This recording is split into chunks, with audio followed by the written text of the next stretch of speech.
Hello aspirants, welcome to daily news analysis of the Hindu and Indian Express.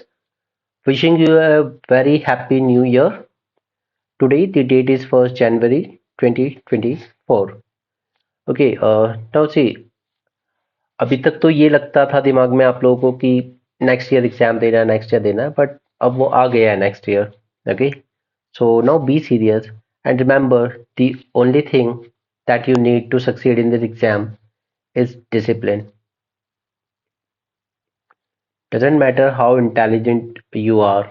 Okay, it doesn't matter how much you have studied or what your credentials have been, but all that differentiate success and failure is word discipline. Okay, be regular with whatever target you set for yourself on daily basis, and do for remember that revision is the real key to success in UPSC, because syllabus will be never ending. You can't complete whole syllabus, but at the same time, whatever you're reading, do revise it regularly. चलिए, Houthi rebels, US Navy sinks three Houthi vessels. अब देखिए, I told you कि यहाँ पर, ठीक है, ये हमारा जो स्वेज कैनाल है वहां से होते हुए फिर इस रेड सी में आते हैं हम लोग, और यहाँ से आ जाती है बाबल मंडेव. ठीक है, और ये है वो रीजन यमन. ओके, जहां पर एक्टिव है हाउदी रेबल्स सपोर्टेड बाय ईरान. अब देखिए, ये लोग बार बार रेड सी में ट्रेड को डिस्टर्ब क्यों कर रहे हैं? बिकॉज बिकॉज वेस्ट दे रहा है अनकंडीशनल सपोर्ट इसराइल को, और ये जो हाउदी रेबल्स हैं इनको बैक कर रहा है Iran, and they are against this western support to Israel. Okay, तो आप कह सकते हो कि गाजा पे जो अटैक हो रहा है उसी के रिस्पॉन्स में हाउथी रेबल्स ये अटैक कर रहे हैं with support of Iran against all the vessels जो कमर्शियल ट्रेड कर रहा है यहाँ पे, चाहे वो इंडिया का हो, चाहे वो यूएसए का हो या किसी और कंट्री का. तो यूएस ने भी उसके रिस्पॉन्स में एक्शन लिया है. US navy helicopter sank three vessels operated by Yemen Iran backed Houthi rebels in the Red Sea. Okay, और मैंने आपके साथ रेड सी का मैप शेयर किया था, लोकेशंस बताई हैं पहले अच्छे से, तो प्लीज उसको ध्यान रखिएगा. क्वेश्चन डेफिनेटली आएगा, देख लीजिएगा कौन सी कंट्री बॉर्डर शेयर करती है उसके साथ और कौन सी नहीं. अब देखिए, मैंने आपको एक बहुत पहले एक एग्जांपल दिया था एयरटेल पेमेंट बैंक का. देखिए, आधार इनेबल्ड पेमेंट सिस्टम जो आया था उसमें क्या था कि आपको अपना आधार लिंक करना होगा अपने बैंक अकाउंट से, राइट? अब इसमें होता ये था कि गवर्नमेंट की तरफ से आपको जो भी सब्सिडी वगैरह दी जाती थी, जैसे फॉर एग्जांपल उस वक्त एलपीजी सब्सिडी दी जाती थी, या जो पेंशन आती है आपकी, या फिर जो भी गवर्नमेंट की तरफ से जो सपोर्ट दिया जाता है फाइनेंशियल, जैसे विडोज को, वो सब जो पैसा आता था गवर्नमेंट की तरफ से वो आपका उस बैंक अकाउंट में जाता था जो आधार से लिंक होता था. क्लियर? अब सपोज कीजिए कि आपके पास मल्टीपल बैंक अकाउंट है, तो फिर किस में जाएगा? तो उसके बाद वो उसमें जाएगा जो अकाउंट सबसे लेटेस्ट ओपन किया गया है. जो बैंक अकाउंट लेटेस्ट ओपन किया गया है और आपके आधार से लिंक है, उसमें वो पैसा चला जाएगा ऑटोमेटिकली. क्लियर? इसी का फायदा या मिसयूज किया एयरटेल वालों ने. इनके पास सिम के थ्रू काफी लोगों के आधार कार्ड्स थे, उस आधार कार्ड का इन्होंने यूज करा और अपने एयरटेल पेमेंट बैंक में अकाउंट खोल दिए अकाउंट होल्डर्स के. ठीक है, और जो भी गवर्नमेंट सब्सिडी वगैरह आ रही थी उस वक्त, एलपीजी सब्सिडी वगैरह, वो सब इस अकाउंट में चला गया, जो कि कस्टमर को पता ही नहीं था कि उसका एक अकाउंट ओपन हो चुका है. और क्योंकि ये सबसे लेटेस्ट अकाउंट था, तो गवर्नमेंट की सारी सब्सिडी, लोगों की जो पेंशन आनी थी और जो स्कॉलरशिप्स आती थी, वो सब इस अकाउंट में जाने लगी. फिर बाद में ये फ्रॉड सामने आया और करीब 1 करोड़ रुपए की पेनल्टी लगाई गई एयरटेल पेमेंट बैंक्स पर, और लोगों का पैसा लौटाने को कहा गया. क्लियर? तो ये एक बहुत बड़ा मिसयूज हुआ था इसका. ओके, तो वैसा ही आधार लिंक पे मैंडेटरी किया गया था मनरेगा वर्कर्स के लिए भी, तो उसमें भी इसी तरह का कुछ इशू आ रहा है. अब इसकी डेडलाइन ना बार बार बढ़ाते बढ़ाते आप यहां तक आ गए हो कि आज 1 जनवरी से अब ये मैंडेटरी कर दिया गया है मनरेगा वर्कर्स के लिए कि आपका पेमेंट उसी अकाउंट में जाएगा जो आधार से लिंक होगा. ठीक है, यानी कि अब आपको आधार से लिंक कराना मैंडेटरी है इन वर्कर्स के लिए. ठीक है, which require Aadhaar details of workers to be seeded. इसके लिए वर्ड यूज करते हैं seeded to their job cards. इनके जॉब कार्ड और आधार को लिंक करना होगा। ठीक है, तो ये जो फिफ्थ एक्सटेंशन डेडलाइन थी अब वो फाइनली एंड हो गई है और अब ये चीज मैंडेटरी कर दी जाएगी। लेकिन अब इस वजह से हो क्या रहा है कि almost 35% of the job card holders remain in eligible for this mode of payment. ठीक है, इस आधार की वजह से 35% almost of registered worker and 12% of active workers will not be eligible for new payment system. 7.6 crore job cards deleted since. ठीक है, अब delete करती तो गवर्नमेंट ये दिखाती देखिए फ्रॉड कार्ड थे, तो ये तो अच्छी बात है कि हम ऐसे फ्रॉड कार्ड को डिलीट कर रहे हैं और ये ऑनगोइंग जॉब है, ये होता रहता है, हर 3-4 महीने में आपको इस तरह की न्यूज आती रहेंगी। ठीक है, लेकिन कई बार क्या है कि जो जेन्युइन वर्कर्स हैं जो सीरियसली वहां पर काम कर भी रहे हैं वो भी मिस कर जा रहे हैं बिकॉज ऑफ आधार कार्ड ना होने की वजह से। ठीक है, अभी इस टॉपिक पर हम और आएंगे क्योंकि अभी ये आगे भी दिया हुआ है न्यूज़पेपर में, एडिटोरियल पेज पर, हम उस पर भी डिस्कस करेंगे।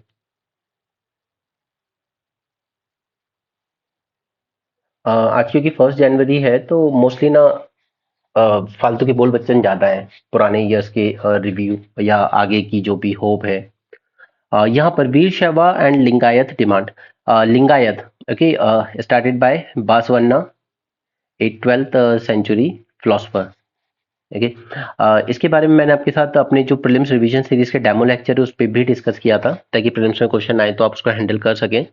एंड ये लोग गले में एक छोटा सा शिवलिंग जैसा पहनते हैं एंड इन्होंने अपने लोगों से कहा है कि आप लोग अपने आप को हिंदू रिलीजन में काउंट मत करवाइएगा। जब आप कास्ट सेंसस होगा तो आप अपने आगे हिंदू नहीं लिखेंगे, आप सिर्फ वीर शैवा या लिंगायत लिखेंगे as a religion column. Okay, क्योंकि ये चाहते हैं कि इनको एक अलग रिलीजन माना जाए, बट कोई भी गवर्नमेंट सीरियस नहीं है इनकी बात को लेके।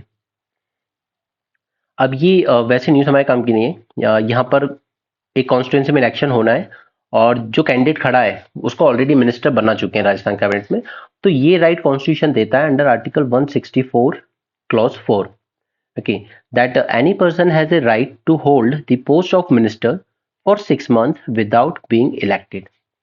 आप किसी भी आदमी को मिनिस्टर बना सकते हो प्रोवाइडेड कि वो 6 महीने में 6 महीने में इलेक्ट होकर किसी सीट से इलेक्ट होकर आ जाए।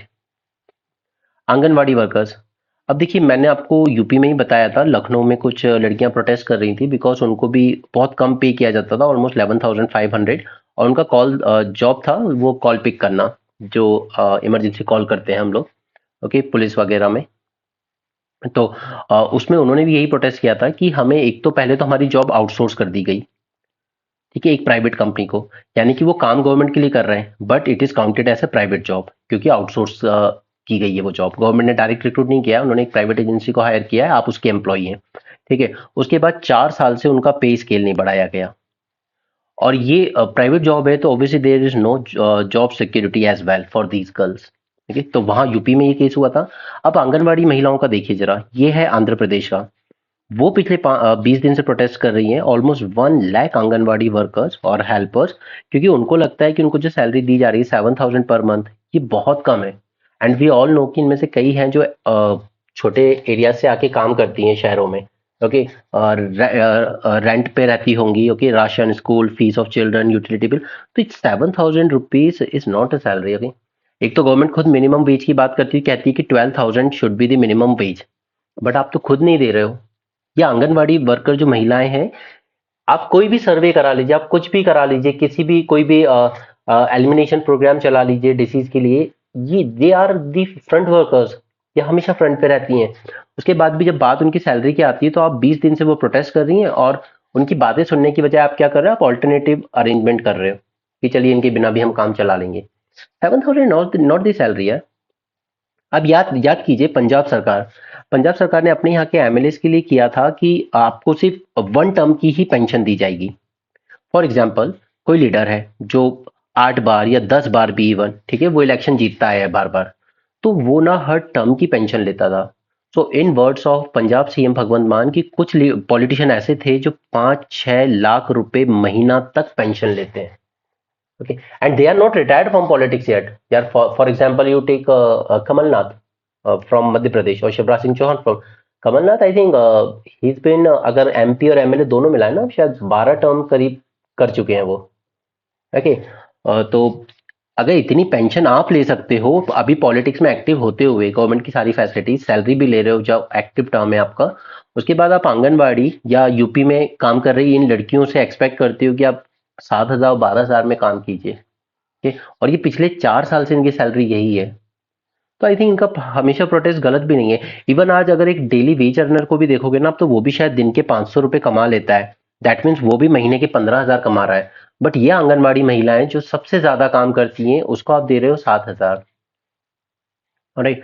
सो गवर्नमेंट का हमेशा से यह है, यही राय, नॉट जस्ट करेंट गवर्नमेंट, किसी भी स्टेट गवर्नमेंट में देख लीजिए, ठीक है, प्रीच कुछ और करते हैं बट एक्चुअल में प्रैक्टिस खुद नहीं करते उस चीज को।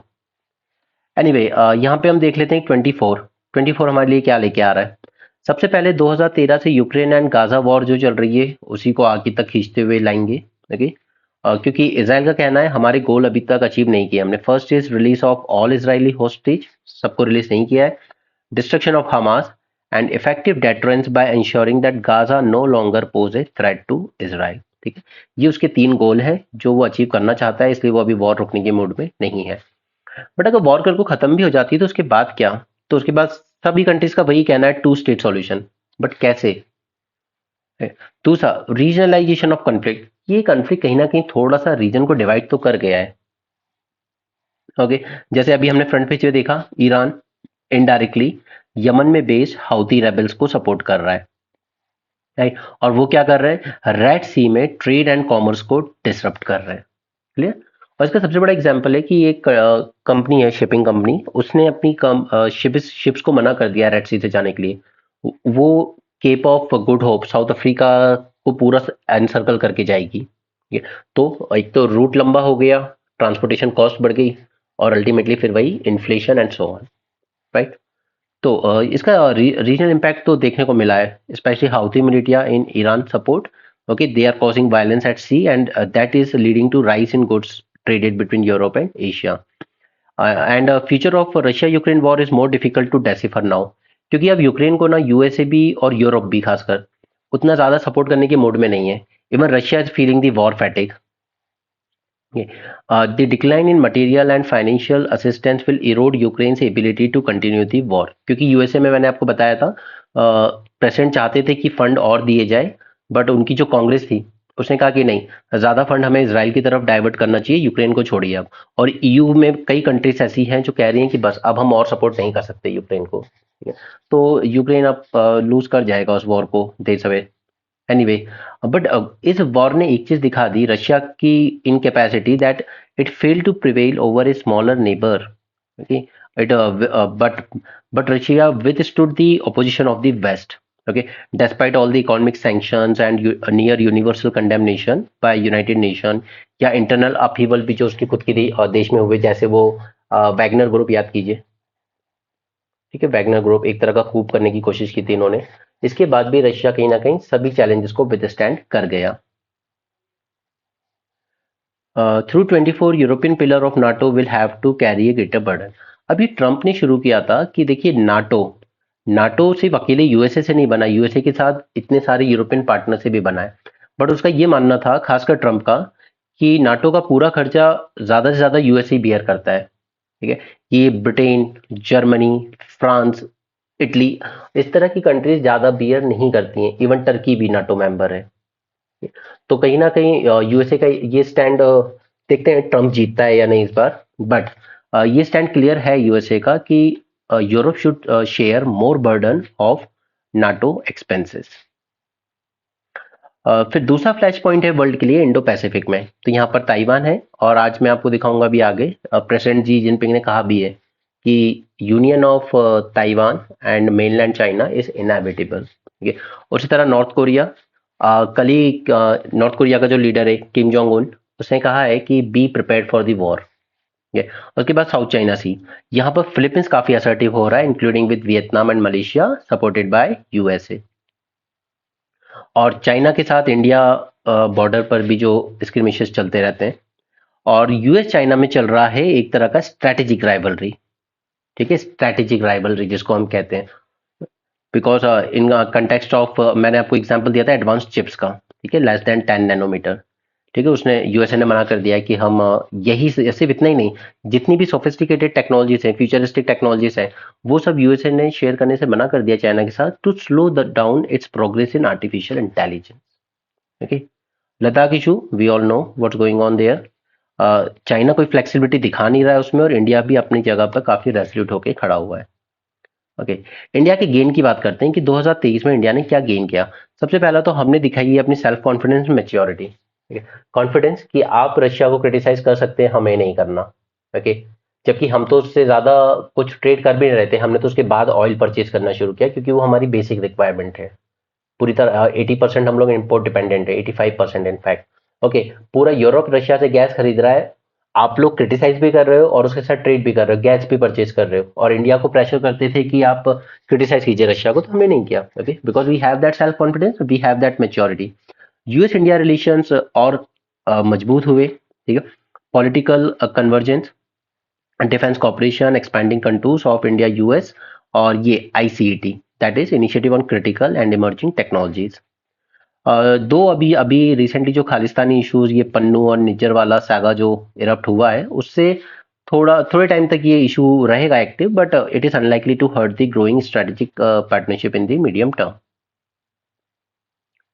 Cooperation with the European Union and bilateral relation with its key members like France. ठीक है, that is important. France is already our strategic partner. Focused on special relations forged with Japan and Australia, that is Quad. Okay.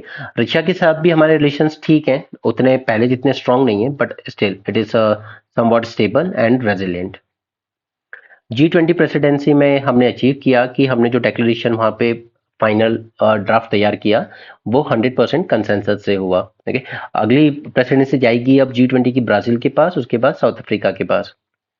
Challenges, China will be a challenge in 24, क्योंकि India के backyard में अपने footprints बढ़ाता जा रहा है। For example Maldive, मुइजी वहां पर इलेक्ट होके आए हैं, और उन्होंने क्या कैंपेन चलाया, इंडिया आउट कैंपेन, राइट। अभी कोलंबो कॉन्क्लेव हुआ था, इंडिया श्रीलंका मॉलडीव वाला, उसमें तो वो आए भी नहीं थे पार्टिसिपेट करने।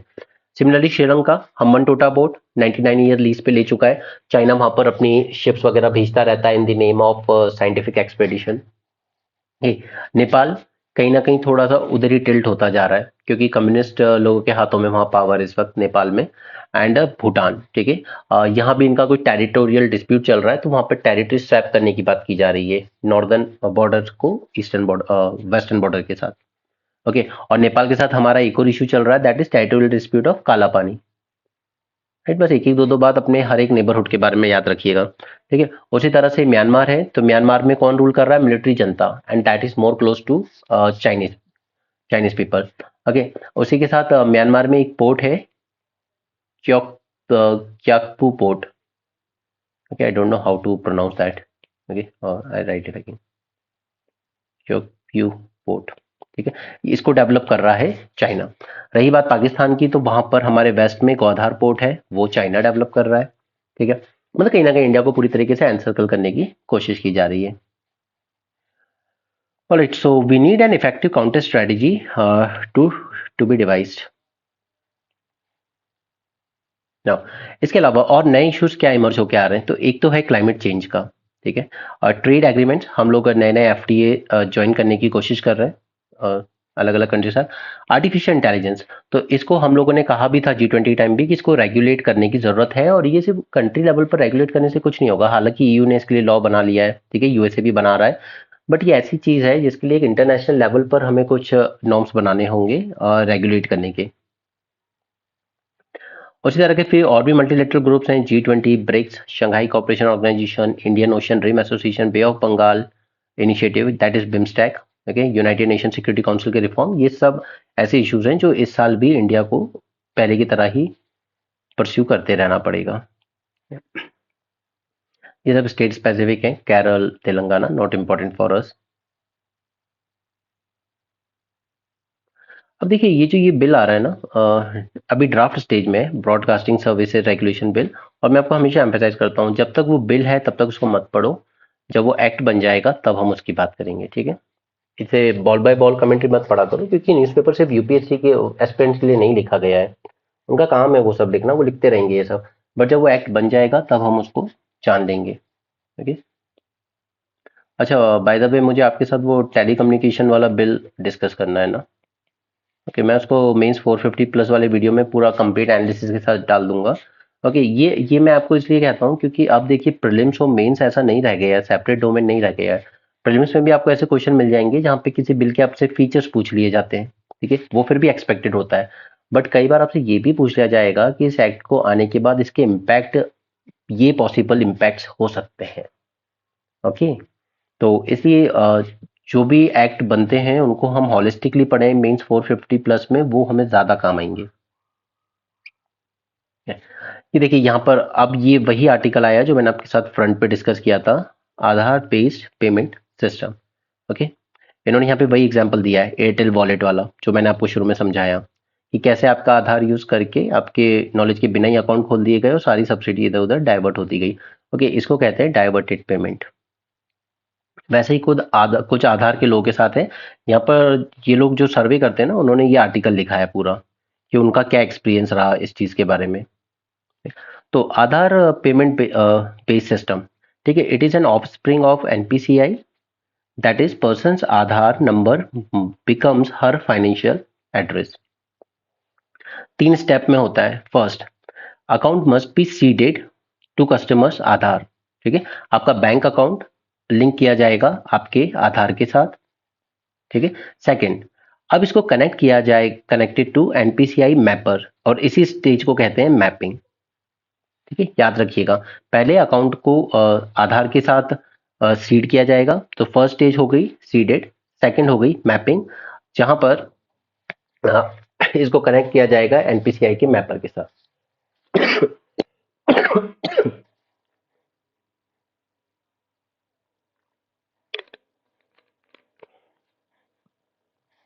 सॉरी। अब देखिए, अगर आपके पास मल्टीपल अकाउंट्स हैं तो आपका जो एपीबीएस है, it will automatically send money to the latest mapped account, ठीक है। ये जो मैपिंग हुई है ना, सबसे लेटेस्ट जिस अकाउंट के साथ हुई होगी, यानी एनपीसीआई मैपर पे कनेक्ट किया गया होगा, उस अकाउंट में आपका payment, wage payment MNREGA worker का चला जाएगा। ओके, इसी लूप होल का मिसयूज किया था एयरटेल बैंक ने। नाउ 2014 में जनधन अकाउंट खोल दिए गए काफी सारे, ठीक है, millions of bank account were open and seeded with Aadhaar, Aadhaar के साथ उनको कनेक्ट भी कर दिया गया। नो, तो it created a confusing multiplicity of account, ठीक है। तो उन गरीब लोगों के पास मल्टीपल अकाउंट्स हो गए, कुछ के पास अकाउंट पहले से भी थे, बट टारगेट दिया गया ऊपर से कि आज वर्ल्ड रिकॉर्ड बनाना है, आज 1 करोड़ अकाउंट खोलने हैं, तो खुलवाते चले गए, ठीक है, लोगों को इंड्यूस कर करके। No, Aadhaar number were seeded in into this account without proper verification. तो कई बार क्या हुआ कि गलत आधार पे गलत इंसान का बैंक अकाउंट खोल दिया गया, कि इस वजह से उनकी जो पेमेंट है वो कहीं और डाइवर्ट हो जा रही है और फिर कंप्लेन्स आ रही हैं। Even beyond 2014, government wanted to bring all direct benefit transfer payments like a pension, scholarship, subsidies, MNREGA wage and so on under Aadhaar payment umbrella. Okay. एक तो बायोमेट्रिक ऑथेंटिकेशन की प्रॉब्लम है, क्योंकि लेबर्स क्या है, काम करते रहते हैं, कई बार उनके अंगूठे के फिंगरप्रिंट्स उतने क्लियरली आते नहीं है। ओके, तो कई बार राशन शॉप पे जब वो जाते हैं अपना राशन लेने, तो उनका अंगूठे का निशान उसके साथ मैच नहीं कर पाता है। कई लोगों की पेंशन डिसकंटिन्यू हो गई क्योंकि ओल्ड एज के साथ साथ भी आपके फिंगरप्रिंट थोड़े से इरोड होना शुरू हो जाते हैं। नाउ दिस मैपिंग जो हम लोग यहाँ पे कर रहे हैं एनपीसीआई की, this one, this mapping with the NPCI mapper, okay, इसमें सबसे ज्यादा इशू है mapping, the induction of Aadhaar seeded account into APBS. This should be based on an explicit request from the customer, ठीक है, ये गाइडलाइन तो दी गई कि ये कस्टमर जब रिक्वेस्ट करेगा ना खुद से तभी किया जाए, बट इस चीज को प्रैक्टिकली इसको बिल्कुल इग्नोर किया जाता है, ठीक है। ये किया गया था to ensure that they know which account their money is being directed to by APBS, ठीक है। अगर मैं रिक्वेस्ट करूंगा कि मेरा आप इसके साथ लिंक कर दीजिए ताकि मुझे इसी अकाउंट में पैसा आए, ठीक है, ये गाइडलाइन दी गई थी। बट पुअर पीपल के साथ प्रॉब्लम ये है कि उनके लिए जो कंसेंट है, रिक्वेस्ट या कंसेंट कह लीजिए, this is just a fiction, यहाँ पे इन्होंने एग्जाम्पल दिया है झारखंड का कि the bank accounts have been mass mapped, जितने बैंक अकाउंट थे उन सबको लिंक कर दिया गया वहां पर APBS के साथ, okay, without any semblance of consent. तो उन वर्कर्स को, ये जो लेबरर्स हैं, इनको पता ही नहीं है कि उनका पैसा किस अकाउंट में जा रहा है। कई बार उनके यहाँ बैंकिंग करस्पॉन्डेंट आ जाते हैं, आप ये अकाउंट खुलवा लीजिए, इससे ये बेनिफिट होगा, वो बेनिफिट होगा, फिर उनको आगे खबर ही नहीं है कि अब वो हमारा पैसा तो वहां जा रहा है। Okay, so this diverted payment have become a serious problem in Jharkhand especially. So, 38% of all the APBS payments of Manrega wage in Jharkhand were redirect wages to a completely unrelated account. Okay, it turned out that wages had been redirected by APBS to ICICI account that had been opened by business correspondents on their behalf without proper intimation. ठीक है, उनको खबर नहीं है proper, उनका account भी खुल गया और पैसा उधर डाइवर्ट भी हो रहा है। ओके, बट उसके बाद भी there is serious lack of accountability. ये ऑफिसर्स हो या जो लोग इस स्कीम को रन कर रहे हैं, वो उसके बाद भी सीरियसली नहीं ले रहे हैं, क्योंकि 35% लोगों के साथ अगर ऐसी प्रॉब्लम आ रही है कि उनका मनी कहीं और ही डाइवर्ट हो जा रहा है, तो फिर सीरियस है। ठीक है, एक तो एक सबसे पहले एक इशू चलता था कि डिलेड पेमेंट, ठीक है, एक तो पेमेंट उनकी लेट आती थी, अब प्रॉब्लम है डाइवर्टेड पेमेंट, उसके बाद कहीं पे फिंगरप्रिंट मैच नहीं हो रहा है तो रिजेक्टेड पेमेंट। ठीक है, तो there is total lack of accountability. The ABPS is very opaque payment system and few people have a clear understanding of it. तो यहाँ पे बस ये एग्जांपल दिखाना था कि ऐसा नहीं है कि टेक्नोलॉजी सब कुछ फुल प्रूफ बना देती है, उसके बाद भी काफी लूप होल्स हैं, तो उनको एड्रेस करना भी जरूरी हो जाता है। नाउ यहाँ पर होम मिनिस्ट्री ने Tehreek e Hurriyat, this was a party founded by this person के सैयद अली शाह गिलानी, तो इसको एक सेपरेटिस्ट पार्टी माना है and it is banned, okay, an unlawful association under section 3 of UAPA।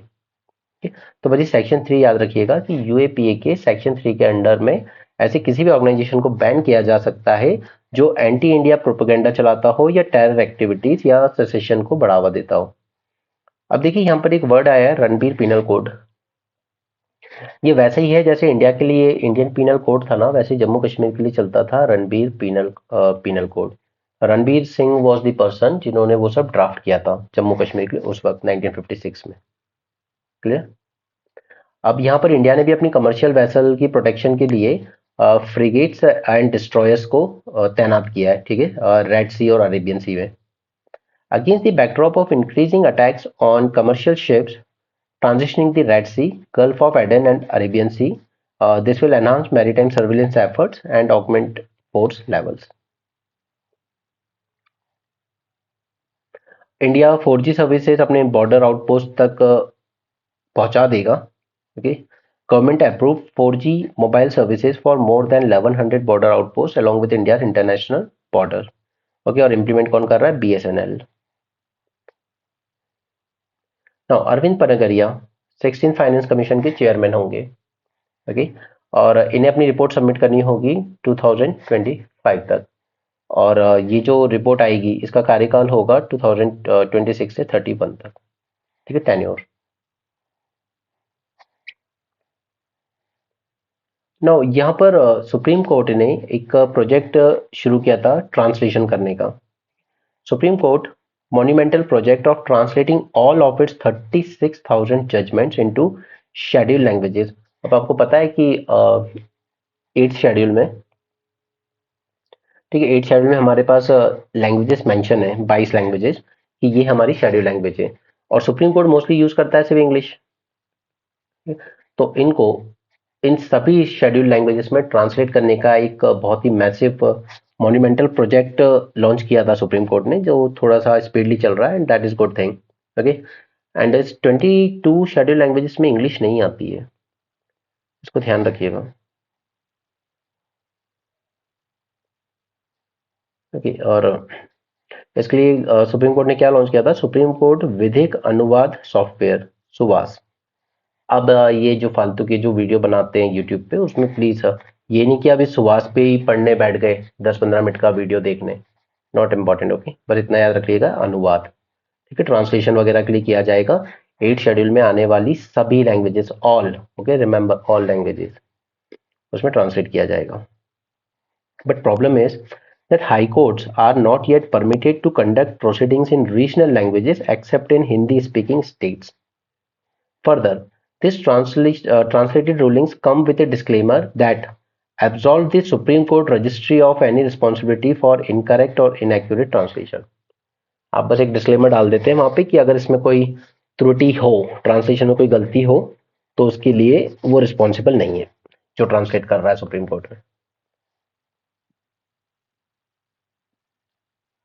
ये सब फालतू के बोल बच्चन है।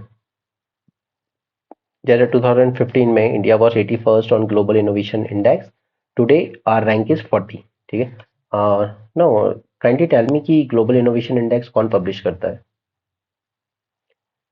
Okay, now we are exploring AI tools to real time translation and make them 100% full proof. Like जैसे मोदी जी अगर बोल रहे हैं हिंदी में, okay?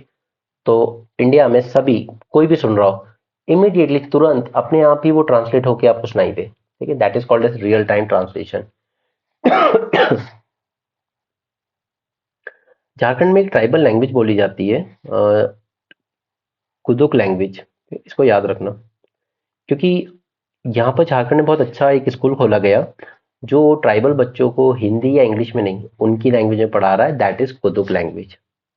ओके, सो इसको प्राइम मिनिस्टर जी ने मेंशन किया है। तो कुदुक लैंग्वेज इस तरह के वर्ड्स यूज करता है, ये कई बार यूपीएससी उठा लेता है आजकल। ठीक है, तो ये ट्राइबल लैंग्वेज है और झारखंड में बोली जाती है। ठीक है, उन लोगों ने एक स्कूल खोला है, Kartik Oraon, Oraon is a tribe, Oraon Adivasi Kurukh school, जिसमें 300 ट्राइबल बच्चे पढ़ रहे हैं। एंड ये हमेशा से चाहते थे, मतलब ये हमेशा से बोला जाता था कि ट्राइबल बच्चे ड्रॉप आउट कर जाते हैं या पढ़ाई में उनका मन नहीं लगता, वो इसलिए नहीं लगता है क्योंकि एक तो उनको पढ़ाने वाले टीचर सब बाहर से आते हैं। ओके, जो रिक्रूटमेंट होता है गवर्नमेंट के थ्रू स्टेट लेवल पर। ठीक है, तो वो उनकी लोकल लैंग्वेज में पढ़ाते नहीं है, पहली बात। ठीक है, और छोटे बच्चे अपनी लोकल लैंग्वेज में ही सीख पाएंगे, उस लैंग्वेज में नहीं सीख पाएंगे। ओके, और इसलिए एक और चीज प्रमोट की गई कि जितना हो सके लोकल टीचर्स को ही रिक्रूट करने की कोशिश की जाए। Right? हाँ, ये बहुत इंपॉर्टेंट है। अब देखिए, हम लोग हमेशा से बात करते हैं ना कि फार्मर की इनकम अगर अच्छी बनानी है तो दो चीजें करनी चाहिए। एक तो डाइवर्सिफाई करना चाहिए, ठीक है, वो जो भी क्रॉपिंग वगैरह कर रहा है। दूसरा, हाई वैल्यू क्रॉप्स की तरफ जाओ। ठीक है, और इसी में से एक निकल के आता है आपका फ्लोरिकल्चर, या आप कह लीजिए एरोमेटिक प्लांट्स। ठीक है, और उड़ीसा में ऐसे ही कुछ हो रहा है। एक थोड़े दिन पहले मैंने आपके साथ एक और चीज डिस्कस की थी कि उड़ीसा में एक प्रोजेक्ट चल रहा है स्ट्रॉबेरी ग्रो करने का। ठीक है, और काफी सक्सेसफुल भी रहा है, काफी फार्मर्स ने उसको अडॉप्ट भी किया है, इनफैक्ट ट्राइबल्स ने। ओके, तो वो एक डाइवर्सिफिकेशन हो गया इनके लिए। और दूसरा, ये high value aromatic crops and floriculture have emerged to supplement their livelihood. ठीक है, डाइवर्सिफाई किया जा रहा है फ्रॉम मेज क्रॉप। ठीक है, अब एरोमेटिक प्लांट्स की एग्जांपल नाम देखिए एक बार जरा। Methanol mint, rosemary, patchouli, damask roses, chamomile and geraniums. ये नाम इंपॉर्टेंट नहीं है, आगे जो इंपॉर्टेंट आएंगे वो मैं आपको बताऊंगा, जो प्रीलिम से पूछे जा सकते हैं। ठीक है, और ये लोग क्यों ग्रो कर पा रहे हैं इसको, क्योंकि एक तो फेवरेबल क्लाइमेट भी है, ठीक है, और वास्ट स्ट्रेचेस ऑफ लैंड है यहाँ पर ट्राइबल्स के पास। ठीक है, मेज में उनको उतना ज्यादा मिलता नहीं है। स्ट्रॉबेरी पे जो रिलेटेड कुछ प्रोजेक्ट किए गए थे काफी सक्सेसफुल रहे, अब तो कमर्शियल लेवल पर भी प्रोडक्शन किया जा रहा है स्ट्रॉबेरी का, दैट इज गुड थिंग। अब ये एक्सपेरिमेंट कर रहे हैं लेमन ग्रास के साथ। पहले लेमन ग्रास की क्वालिटी एक चीज है कि it is tolerant to high level of water stress. ठीक है, यानी कि ज्यादा पानी उसे नहीं चाहिए, वो उग जाएगा उसके बिना भी। ठीक है? और यहाँ पे करीब 300 एकड़ के लैंड में ये लोग ग्रो कर रहे हैं, और साथ में डिस्टिलेशन यूनिट लगाई गई to process the lemon grass for extracting its oil. क्योंकि से उसको ग्रो करने का प्रमोशन आप कर देंगे उससे कुछ नहीं होगा जब तक कि वहां पे डिस्टिलरीज नहीं लगाई जाएंगी उसका ऑयल निकालने के लिए। ओके, तो साथ में 3 डिस्टिलरीज भी लगाई गई ताकि उनको रेडीमेड मार्केट भी मिल गया वहीं पर। अब लेमन ग्रास के अलावा मेंथा, वेटिवर एंड सिट्रोनेला भी ग्रो किया जा रहा है। इसके बाद अब कोशिश की जा रही है कि इनके जो बाय प्रोडक्ट्स निकलते हैं ऑयल निकालने के बाद उसका भी कुछ यूज निकाला जा सके। There is huge demand for aromatic plants in the market Aromatic plants do not face regulatory challenges like that of medicinal plantation. Okay क्योंकि मेडिसिनल प्लांट्स अगर आप ग्रो करते हैं ना उसमें बहुत रेगुलेटरी चैलेंजेस आते हैं, ठीक है, कि आप इसको यहाँ ग्रो नहीं कर सकते, आप इसको इस तरीके से कट नहीं कर सकते, आप इसको यहाँ सेल नहीं कर सकते, आपको गवर्नमेंट को इतना पे करना होगा। तो इस तरह के उसमें रेगुलेटरी चैलेंजेस बहुत आते हैं मेडिसिनल प्लांट ग्रो करने में। बट एरोमेटिक प्लांट्स ग्रो करने में कोई रेगुलेटरी चैलेंजेस नहीं है, इसलिए भी यहाँ के किसानों ने इसको बहुत ईजिली अडॉप्ट किया है। ठीक है, यहाँ पर CSIR ने लॉन्च किया था अरोमा मिशन। ओके, करीब 850 हेक्टेयर्स में इसको ग्रो कर रहे हैं। अब आपको जो एग्जाम के लिए जो पूछा जाएगा ना वो ये है प्रीलिम्स के लिए, कि ये लेमन ग्रास का एक सबसे बड़ा फायदा ये है कि एलिफेंट कई बार ना खेतों में आके ट्रबल करते थे, लेकिन जैसे वो लेमन ग्रास खाते हैं ना वो तुरंत वॉमिट कर जाते हैं। तो आप इसको बिल्कुल एक एग्जाम्पल की तरह यूज कर सकते हो कि कई बार हम लोग कहते हैं ना मैन एनिमल कन्फ्लिक्ट, ठीक है, मैन एनिमल कन्फ्लिक्ट, उसको रोकने के लिए बेस्ट चीज है ये लेमन ग्रास, कि अगर इसको एग्रीकल्चर फील्ड की बॉर्डर्स पर ग्रो कर दिया जाए, ठीक है, तो एलिफेंट इसको यहीं पे खाएगा, वॉमिट करेगा और वापस लौट जाएगा कि ये मेरे खाने की चीज तो नहीं होगी ये यहाँ पर। Okay, elephants when animals ate the lemongrass, however they immediately vomited because of its distinct odor. Okay, और इसी तरीके से लेमन ग्रास के साथ साथ सिट्रोनेला एंड वेटिवर, ये तीनों नाम याद रखिए, क्योंकि यूपीएससी अब जैसे उसने पिछले साल आपसे बैगल डांस पूछ लिया था ना, कि मधुमक्खी वाला, उसी तरीके से पूछ सकता है कि ये तीनों चीज इनमें से किस काम में आ सकती है। ठीक है, तो ये मैन एनिमल कन्फ्लिक्ट को प्रिवेंट करने में काम आ सकती है, क्योंकि इसकी स्मेल से एनिमल वॉमिट कर देता है। ठीक है, तो वो आपकी फील्ड में एंटर नहीं करेगा। तो प्लीज ये तीनों याद रखिएगा। या वो सीधे भी पूछ सकता है ये क्या है, तो भाई साहब एरोमेटिक प्लांट्स है, ओके, जिसका कल्टीवेशन प्रमोट किया जा रहा है under this mission CSIR aroma mission. तो ये तीन वर्ड्स अच्छे से अपने नोट्स में इंक्लूड कर लीजिएगा। ठीक है, ये आपको आपके ऐसे रेडीमेड नोट्स में नहीं मिलता है, ये खुद ही बनाने पड़ेंगे आपको, इसलिए यूपीएससी अब आपसे खुद मेहनत कर मांगता है। यहाँ पे सुप्रीम कोर्ट ने बार रिव्यू किया है अपने आप को कि उसने साल साल भर में क्या क्या कॉन्स्टिट्यूशन पे इंपॉर्टेंट जजमेंट दिए हैं, जैसे abrogation of article 370, same sex marriage, demonetisation and so on. ठीक है, not important, just review type की चीजें हैं। ये देखिए, North Korea Kim orders military to prepare for possible war, China से reunification with Taiwan is inevitable. तो ये पूरा इंडो पैसिफिक रीजन में जो ट्रबल है ना उसी से रिलेटेड बातें हैं।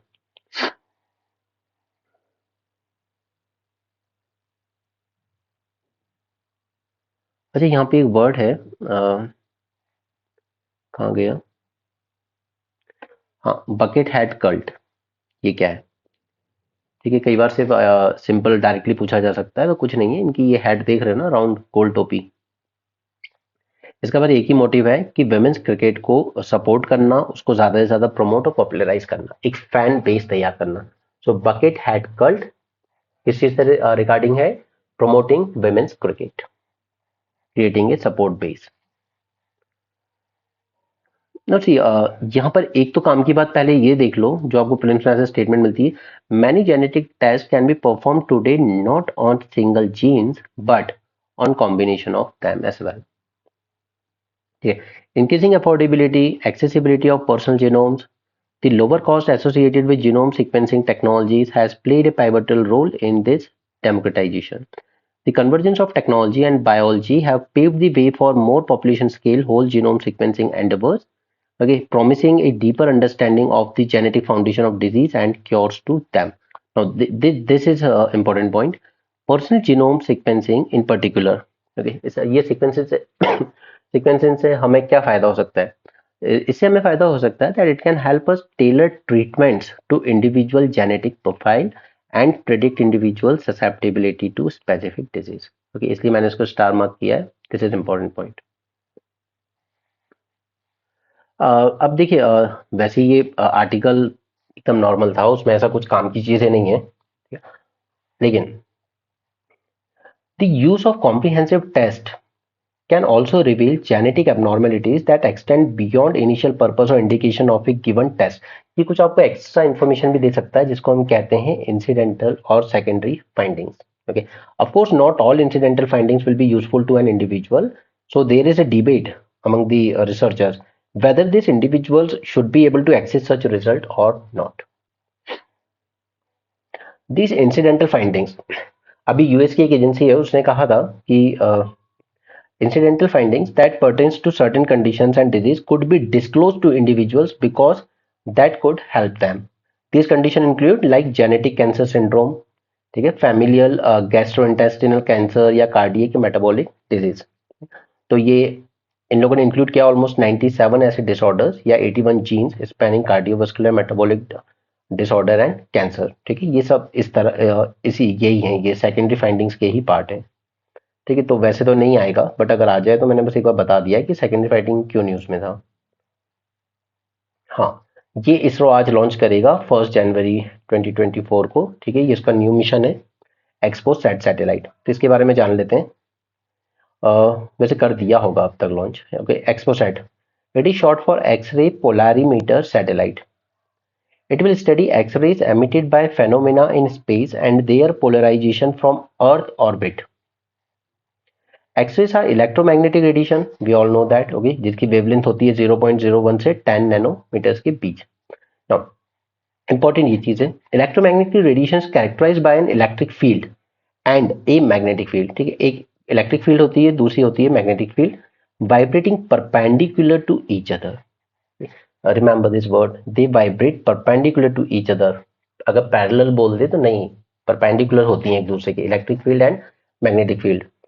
The polarization, अब polarization से क्या मतलब है? The polarization of electromagnetic radiation refers to orientation of these two fields as the radiation moves through the space.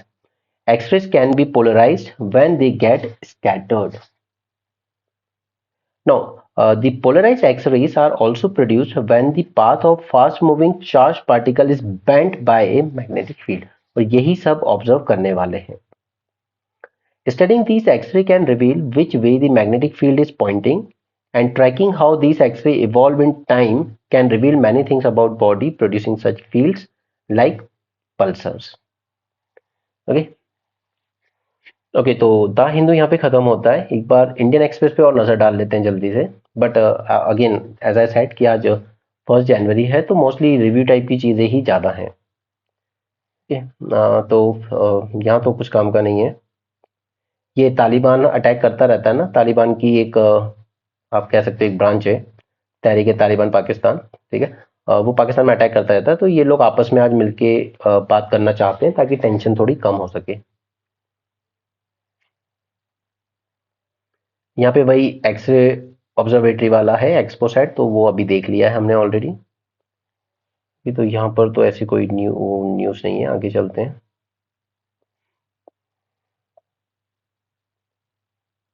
ये सब फेटफुल ईयर, ये सब बोल बच्चन है, उसमें नथिंग। हाँ, यहाँ पर थोड़ा सा काम का है। COP21 ग्लासगो में हुआ था, पहले भी कई बार बात कर चुके हैं।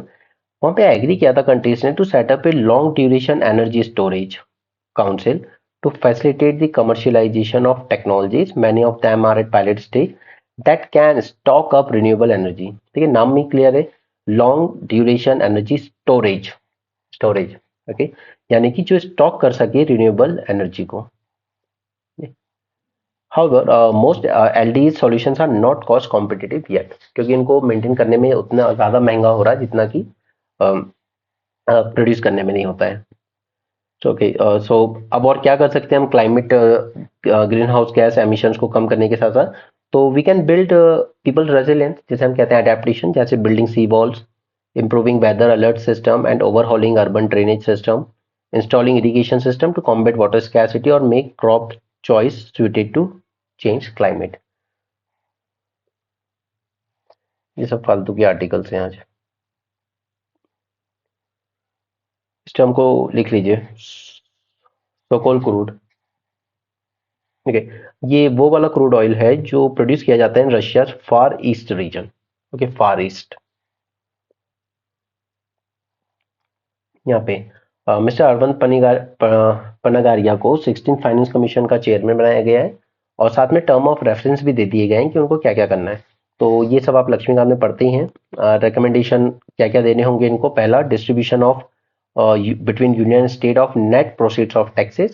सेकंड, वो principle that should govern the grant in aid of the revenue of the state out of consolidated fund of India, ठीक है। Principles governing that grant under article 275। इसके अलावा measures needed to augment the consolidated fund of state to supplement the resources of panchayat and municipalities, ये 3 term of reference इनको दे दिए गए हैं। इसके अलावा एक और बोला गया है कि ही मे रिव्यू या कमीशन में review the present arrangement on financing disaster management initiative under disaster management act 2005। Okay, अब ये 2 चोक पॉइंट देखिए जरा। ये है पनामा कैनाल जो कनेक्ट किसको कर रहा है, इधर है आपका पैसिफिक ओशियन और ये है आपका अटलांटिक ओशियन। यानी यूएस को अगर अपने सैन फ्रांसिस्को से न्यूयॉर्क की तरफ एक कोस्ट से दूसरी कोस्ट जाना है, अगर ये पनामा कैनाल एक्टिव नहीं है सपोज, ठीक है, जो कि अभी हो रहा है क्योंकि वहां ड्रॉट कंडीशन होने की वजह से, तो पूरा लंबा घूम के जाना पड़ रहा है। यानी 8,000 किलोमीटर का सफर आपको 20,000 किलोमीटर, ऑलमोस्ट 21,000 किलोमीटर से तय करना पड़ रहा है। और वही यहाँ पर नीदरलैंड से अगर इंडिया की तरफ जाना है किसी को, ठीक है, अगर इंडिया भी जाना है, तो आप ये स्विस कैनाल जो कि हाउदी रेबल्स ने परेशान करके रखा है इस वक्त, ठीक है, तो शिप्स को कहाँ से जाना पड़ रहा है, केप ऑफ गुड होप से। This is Cape of Good Hope. तो ये डिस्टेंस 15,000 किलोमीटर जो था वो बढ़ के कितना हो गया, ऑलमोस्ट 22,000। ठीक है, ये 2 इंपॉर्टेंट चोक पॉइंट है। स्टेट ऑफ मलाका है, वो भी अलग अपनी जगह है। Houthi rebels, they are protesting Israel's military offensive in Gaza by choking crucial shipping route. Two crucial choke points, one is Suez Canal, other is Panama Canal. It threatened to disrupt third of global trade.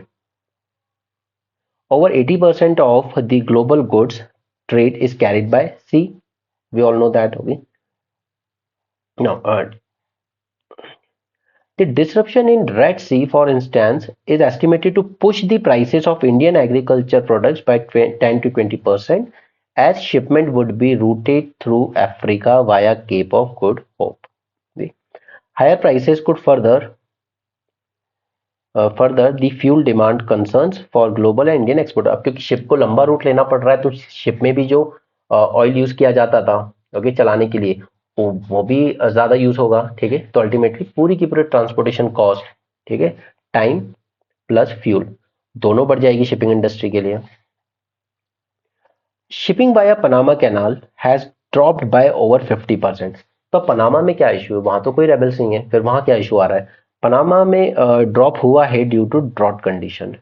Due to shortage of water, ships moving from Asia to US are being forced to use Suez Canal, which takes 6 more days compared to Panama. Okay, अब देखिए ये India है, ठीक है, अगर हम इधर से जाते और फिर यहाँ से आते हुए इधर से होते हुए हम जा सकते थे यूएस, ठीक है, पनामा कैनाल यूज करके। लेकिन अब उल्टा करना पड़ रहा है कि पनामा कैनाल यूज नहीं है, तो अब इंडिया का पूरा यहाँ स्विस कैनाल से होते हुए इधर से हम यूएस से जा रहे हैं। ओके, तो 6 दिन से ज्यादा का वक्त लग रहा है अब। Russia is perceived to be Iran ally. हाँ, रेड सी से इंडिया जो ऑयल इंपोर्ट कर रहा है ना रशिया से, उस पर अटैक नहीं होता है। क्यों? क्योंकि ईरान क्या है, ईरान ऑलमोस्ट रशिया की क्लोज है, क्योंकि दोनों पे यूएसए ने सैंक्शन लगा रखे हैं। तो हाउदी रेबल्स कभी भी रशियन जो शिप्स आ रहे हैं या रशिया से जो कार्गो आ रहा है उस पर अटैक नहीं करते हैं। Russia is perceived as Iran ally and as Houthi rebels are widely believed to be backed by Tehran, its tankers have been passing through. Okay, so ये पूछा है ना जो why Russian oil flows to India considered immune to attack in Red Sea, तो इसीलिए कि Iran का support है हाउदी रेबल्स को और वो लोग रशिया से आए हुए कार्गो को अटैक नहीं करते हैं। Now global shipping firms have been imposing war risk surcharges over and above the normal freight rates. तो अल्टीमेटली पूरी की पूरी शिपिंग कॉस्ट बढ़ गई है। ओके, यहाँ पे इन्होंने सिर्फ वो सब लिखा है कि हम लोगों ने क्या क्या अचीव किया है पिछले साल। ठीक है, जैसे moon landing was quite clearly the crowning glory of Indian science in 2023। इसके अलावा चंद्रयान एंड आदित्य 1, ठीक है, ये 2 हमारी सबसे प्राइम अचीवमेंट रही है लास्ट ईयर। ठीक है, अब हम लोग human space flight mission Gaganyaan launch करना चाहते हैं। Gaganyaan is schedule to be launch in 2025। इसकी ओरिजिनली शेड्यूल था 22 में, लेकिन कोविड आने की वजह से सब डिसरप्ट हो गया। Now, we will also be sending an astronaut to International Space Station in a joint effort with NASA in 2024. Okay. Now, Chandrayaan 4 जो होगा वो होगा sample return mission from the moon. ठीक है, मून पे जाएंगे, लैंड करेंगे, थोड़ी सी माइनिंग करेंगे, सैंपल कलेक्ट करेंगे, वापस से अर्थ पे आएंगे। ठीक है, और इंडिया का गोल है कि 2028 तक हम भारतीय अंतरिक्ष स्टेशन BAS, भारतीय अंतरिक्ष स्टेशन बना सकें, और उसके अलावा 2040 तक हम लोग ह्यूमन बीइंग को लैंड करवा सकें मून पर। क्लियर? तो यूएसए कर चुका था चंद्रयान पे, सोवियत कर चुका था, चाइना कर चुका था और इंडिया कर चुका है। And India is the first country to land on south pole.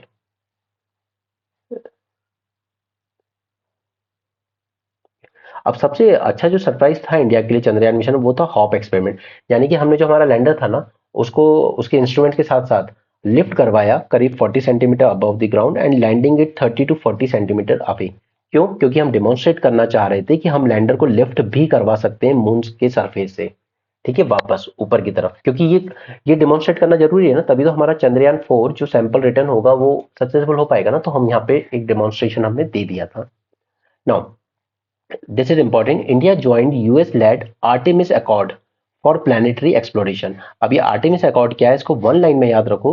Artemis Accord are a set of principles that countries agree to adhere to in their quest for peaceful and cooperative exploration of the moon and other planets. India's decision to join Artemis Accord brings the space program of two countries closer than ever.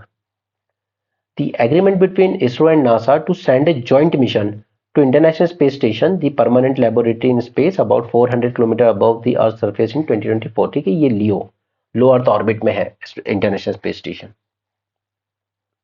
Now, India and US also working to set up working group for commercial space exploration. Commercial space, okay, not exploratory या planetary, but commercial, जिसका properly use किया जा सके कुछ business में। ये वो छोटी छोटी बातें, हर एक बात नहीं याद रखी जा सकती एग्जाम के लिए भी।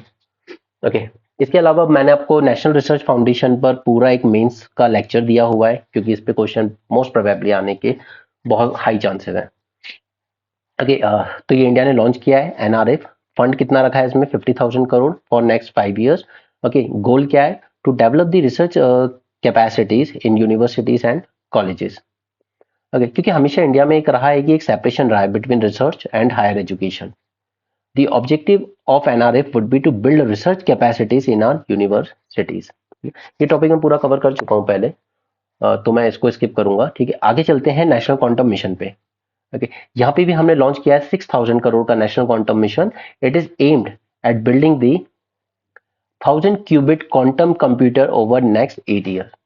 ओके, तो एक तो हम लोग रिसर्च फील्ड में आगे बढ़ना चाहते हैं, और दूसरी फील्ड क्या हो गई हमारी? क्वांटम कंप्यूटर्स की field. National Quantum Mission allows India to join global technology development race which is still in its nascent stage। और फिर हम आ जाते हैं अपनी थर्ड फील्ड पे, that is LIGO India project. ठीक है, यहाँ पे हमने ग्रेविटेशनल वेव ऑब्जर्वेटरी बनाई है महाराष्ट्र में। LIGO India will be the third arm of two similar observatory in United States. दो ऑलरेडी यूएस में है, थर्ड इंडिया में बन रही है। Which made the first discovery of gravitational waves in 2015, और फिर इसको नोबेल प्राइज भी दिया गया था फिजिक्स के लिए इसी डिस्कवरी को। So gravitational field is another gravitational wave is another field where there are only few players and facilities right now, and India has opportunity to take a lead। Okay, so this will be the third field जिसमें India आगे जाना चाहता है, gravitational waves. ठीक है, ये third field हो गई। Then we have also taken a decision to set up a new research station in Antarctica। Okay, ये रिप्लेस करेगा मैत्री स्टेशन को, इसका नाम होगा मैत्री 2। मैत्री हमने लॉन्च किया था 1989 में, और ऑलरेडी वहां पर एक स्पेस स्टेशन, सॉरी एक रिसर्च स्टेशन और है, दैट इज भारती। ठीक है, ये अंटार्कटिका में है, मैत्री एंड भारती। तो इसको रिप्लेस किया जाएगा। उसी तरीके से हमने पहली बार एक विंटर एक्सपेडिशन भेजा आर्कटिक में। वहां पे हमारा ऑलरेडी है एक रिसर्च स्टेशन, बट उसको throughout the year manned नहीं किया जाता, बट अब ये थ्रू आउट द ईयर भी मैंड किया जाएगा, यानी कि विंटर में भी किया जाएगा। इसके बाद राष्ट्रीय विज्ञान पुरस्कार लाए गए, पुराने सारे अवार्ड्स खत्म करके। ठीक है, भटनागर प्राइज को रिस्टोर किया गया, इसके टर्म्स चेंज कर दिए गए एक्चुअली। राष्ट्रीय विज्ञान पुरस्कार 3 कैटेगरी में दिया जाएगा। एक दिया जाएगा लाइफ टाइम अचीवमेंट के लिए, दूसरा दिया जाएगा साइंटिस्ट ऑफ एनी एज, और तीसरा दिया जाएगा टू रिकॉग्नाइज टीम और कोलैबोरेटिव एफर्ट। ठीक है, तो ये याद रखिएगा, राष्ट्रीय विज्ञान पुरस्कार 3 कैटेगरी में दिया जाएगा। ठीक है, एक लाइफ टाइम, दूसरा whatever as you belong to. ठीक है, जबकि भटनागर प्राइज में था कि 45 से कम होनी चाहिए आपकी एज, यहाँ पर कोई भी एज हो सकती है। ठीक है, लाइफ टाइम, एनी एज, और तीसरा टीम को, जब पूरा कोलैबोरेशन को। ठीक है, इसके बाद एक्सपोसैट के बारे में हम ऑलरेडी बात कर चुके हैं थोड़ी देर पहले ही। आदित्य L1 के बारे में भी जानते हैं, ठीक है। नासा इसरो का एक जॉइंट मिशन है निसार, वो अभी अवेटेड है, तो शायद नेक्स्ट ईयर लॉन्च हो पाएगा। And next mission is Gaganyaan. Now this is your conclusion. India spent just 0.65% of GDP on scientific research, whereas global average is 1.79%. Women comprise only 18% of total scientific researchers, where a global level is 33. And researchers per million in India is just 262, whereas it is 888 in Brazil. ठीक है, हम USA China की तो बात ही नहीं कर रहे हैं, ब्राजील की कर रहे हैं सिर्फ। ओके, बाकी बाकी सब स्पोर्ट्स न्यूज है। ओके, सो दोनों पेपर का डिस्कशन खत्म होता है। ओके, और अब प्रीलिम्स की जो रिवीजन सीरीज है वो सिस्टमेटिकली स्टार्ट होगी, तो प्लीज़ उसको रेगुलर फॉलो करें। जिसने ज्वाइन नहीं किया है वो ज्वाइन कर सकता है। और मेंस 450 प्लस में मैं आपके साथ वो टॉपिक डिस्कस करूंगा जो मुझे डिटेल में लेने होंगे, because again I am emphasizing that please prelims और मेंस की प्रिपरेशन को सेपरेट समझ के मत पढ़ना, क्योंकि अब ऑप्शन आपको प्रीलिम्स में किस तरह के दिए जाते हैं, ठीक है। Only one correct, only two, only three, या ऑल करेक्ट। तो यानी आपका आपका एक क्वेश्चन भी वो चार क्वेश्चन के बराबर हो जाता है। That you need to know all the statements. एक या दो पता होने से आप एलिमिनेट नहीं कर सकते। आप आपको सारी स्टेटमेंट पता होना चाहिए कि वो सही है या गलत है, तभी आंसर कर पाओगे। इसलिए ये जो एक्ट टाइप की चीजें हैं या गवर्नमेंट की कोई स्कीम टाइप की चीजें, उनको मैं आपको डिटेल में करवाता हूँ थोड़ा, ताकि आप इस तरह के क्वेश्चंस को हैंडल कर सकें। So that's it for this session. Thanks for joining. Have a great day and keep learning.